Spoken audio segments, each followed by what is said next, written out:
ZVP and ZVT. You know what I'm saying? I'm trying to think back. Actually, we'll hold the thought. Let's go to Shakura's Temple for Game 2, and then we'll talk more about that in a little bit. 게임 준비 완료.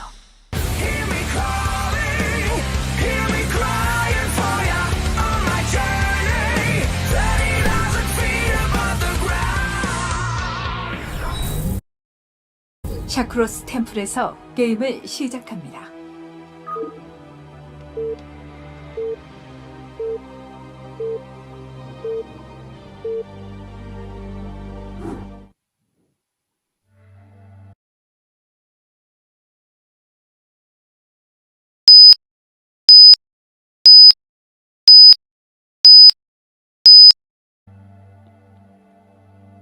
So in the top left, we have JyJ. And in the bottom right, we have Rush.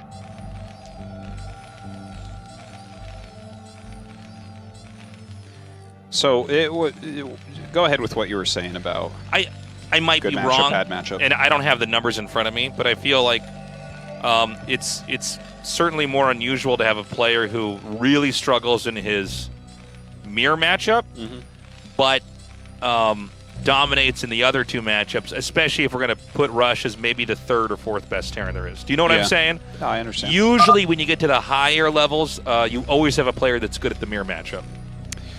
Am I wrong about that? I feel like that is correct. Okay, I think that's definitely correct for Protoss and Zerg, but I think Terran is a little bit different because a lot of TVP and TVZ is slick execution and being fast and macroing well and things. And I guess being good with your units. Yeah. You got to be good with Dragoons and Shuttles and Reavers and PvP. You got to be good with Mutas and Lings, ZVZ. Well, I'm talking specifically here about Terran, about how there's like, if you're good at TVP and you're good at TVZ, a lot of this is speed, execution, that type of thing.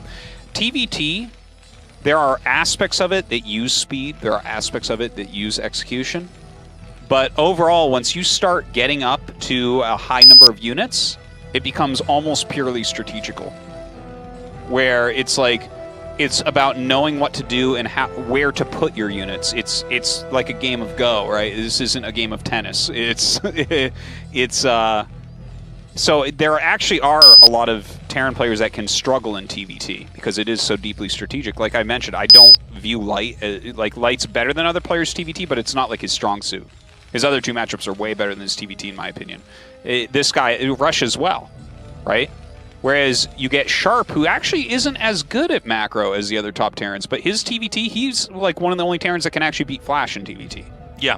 Because it's like very, very strategic, which is something he's a little bit stronger at, I think, overall. So yeah, TVT is kind of crazy. It is by far the longest matchup. PvT can occasionally go longer than a TVT, but PvT also can just end right away. Yeah. Protoss can cheese out the Terran in a variety of ways, or Terran does like a 2-factory rush and just runs the Protoss over. There's definitely short PvTs. There can be short TVTs, but it seems like the better you get, the less likely that is to happen. Only Flash ever seemed to have modern short TVTs. He's the only guy that can actually kill people. Yeah. Like, he will actually just tear your limbs off while you're playing TVT. It doesn't even make sense when we watch him TVT. Because he'll just, like, he'll be like, oh, you know, you'll have the same amount of units as Flash, and then he just walks across the map and kills you, and no one's learned anything. But yeah, in TVT, it gets really hard to kill each other because siege tanks just give such a defender's advantage and kill other siege tanks so easily. Yeah, and I want to expand on that a little bit here. The siege tank is, first of all, it's one of the best units in the game. I mean, its presence in any matchup completely sculpts the way that the game has to be approached. But in TVT, the fact that both sides are getting siege tanks really causes a unique situation in that you pretty much can't attack into siege tanks, especially early on in the game, and expect to come out trading well. And that's, first of all, because the siege tank has insane range. It does splash damage. And siege tanks also don't die very quickly in TVT. You know, I mean, they die when they're hit by other siege tanks in siege mode. Correct. But the siege tank splash damage is the thing that basically forces the entire way the matchup is approached to be one of position and defense. Most StarCraft games, actually, let me say this like a different way. Most StarCraft matchups, you can look at who has what base, and then how hard is that base to attack into, and you have a pretty good idea of where the game is. TVT, a lot of times it's about who has more of the center, who has more drop ships in positions where they can hit weak spots. It is very much like a chess game or a game of Go, where it is very much so about positional play and controlling the map and trying to cause your opponent to trade inefficiently once you get them surrounded. Once you have a surround, your job is to keep the surround and capitalize on it. Their job is to try to break out of it. A lot of times, when you get in the winning position, you have to have them steer the game into the ground. Does that make sense? Yeah. No, trust me, it makes perfect sense for me. It's a good analysis. So let me recap what we've seen in this early game real quick. Rush did a gasless expansion, a quicker expansion, and thus got a slight build order advantage against JyJ, especially considering they're cross-map from each other. So basically, it's unpunishable. There was nothing that JyJ could do after they've scouted each other that could allow JyJ to do damage. So Rush got the early economic lead in that way.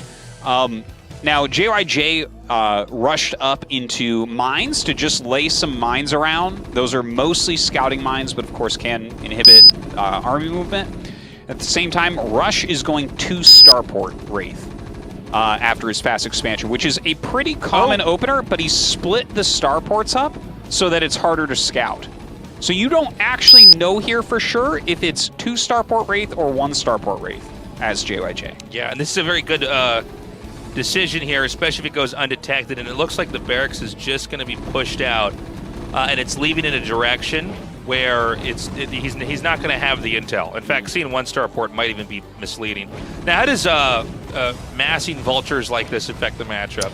Well, against the 2-port Wraith, assuming that in this case he doesn't know that the other guy is going 2-port Wraith. What is the purple player's position psychologically like right now? I think you're okay. You're laying mines. Like, he has the map control right now, and he has tons of vision, which is really nice.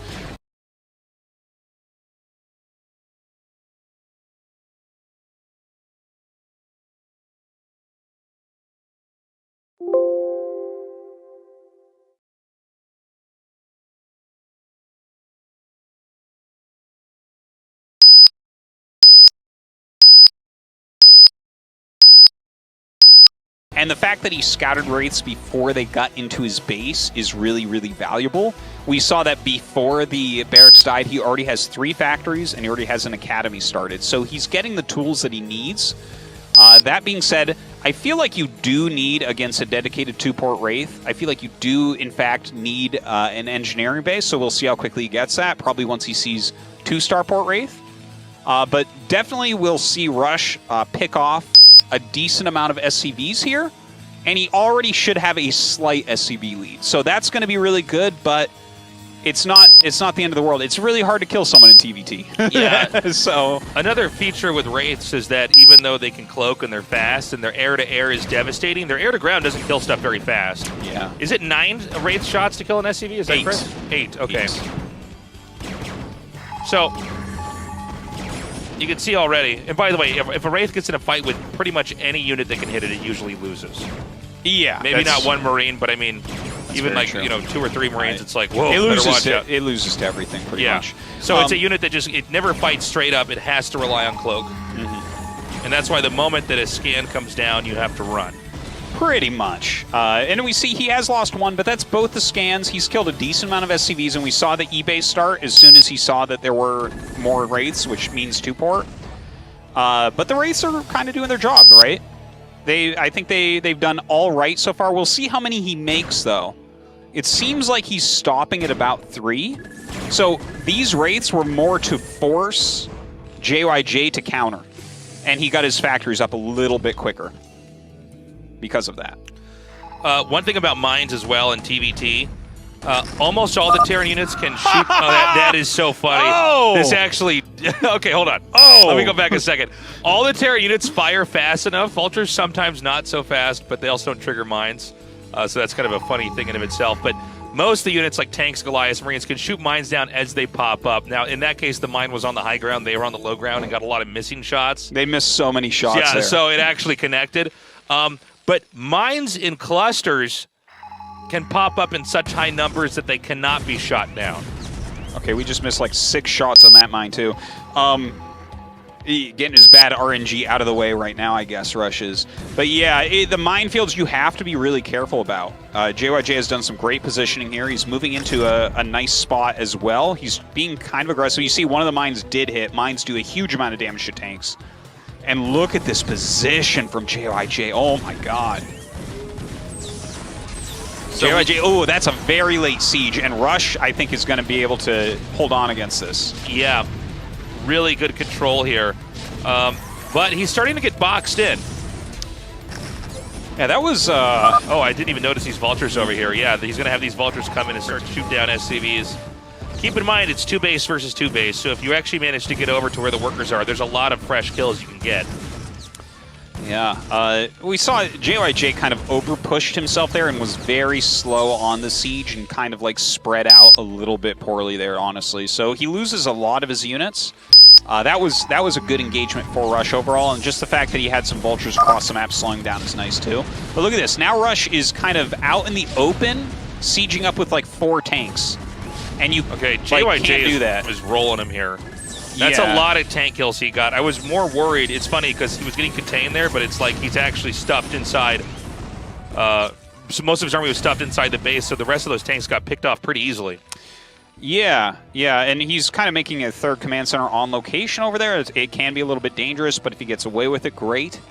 This is a funny moment. Right now, JyJ is making his own raids, and sometimes this is a great way to counter a player who went raids earlier. Yeah. Is you just surprise them with their own, because right now it's all tanks and vultures. There's already Goliaths out here for JyJ. He preempted this on some level, but also, the wraiths are never going to attack into even 4 Goliaths. That can kill probably 100,000 wraiths. It feels like that. But yeah, basically if you open with 2 Starport Wraith, you'll go into mass tank vulture after that because simply your opponent is not going to have air. So yeah, that switch definitely could end up helping him out. But look at this. You see Rush kind of pushing up this ramp against overwhelming forces. And this kind of, I think, shows what I was talking about, where his TVT just isn't quite as sharp as his other matchups. To be honest, it's kind of surprising how much he's getting dominated here by JyJ. We talked about this being a matchup that is usually pretty long because it's hard to kill the other side. Yeah. JyJ is just smashing him. Yeah, and it's funny, too, because Rush actually got good positions and a good opener. Yeah. And then he did something kind of funny, only making 3 Wraiths. A lot of times with 2-port, you make more than 3 because their first 2 scans get used up while they're trying to get up turrets.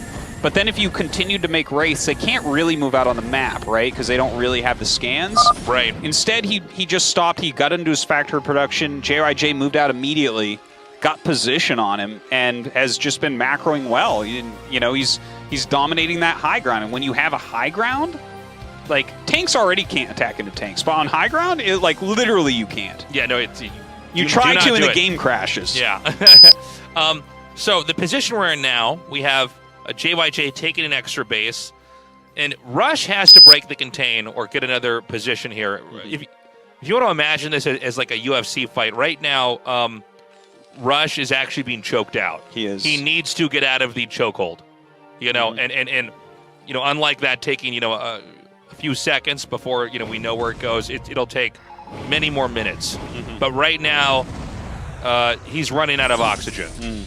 And if he can't get out on the map, he cannot win the game. And so we're seeing the beginnings, an attempt at that at least. Yeah, I'd say it's definitely a very clean and nice game from JyJ. He only had that one somewhat poor engagement. Other than that, yeah, that's a lot of death right there, isn't it? The problem is once you start to limit their tank count, you have more and more tanks. The siege mode does such a devastating amount of damage. I may be incorrect, but I think JyJ may be finishing +2 slightly earlier as well. Oh, he might be. He got his armory earlier in this game than Rush did. That is true. +2 attack on a tank means the tanks 2-shot other tanks. Yeah. I actually got a question about that. Is there an armor amount where you can have +3 armor. +3 armor? Okay. He's still 2-shot. All right, well, that answers that. So, yeah, the most devastating upgrade in almost any matchup is +2 attack on mech units in TVT because of Siege Tank Splash. Yeah, no, it's so important. Wow, walks into a mine there and loses a bunch of tanks. But He's already done so much damage. He has such control right now. I wish there was a better way for us as spectators to see which mines or whose mines are whose here. Oh, yeah. You know, I have a hard time. Cool. No. All right, JyJ Rush crushed, and frankly, a very short TVT. I think it showed that both JyJ was very strong in that matchup, and Rush is very weak. And I'll tell you what, man, I don't care how good you think Rush is. You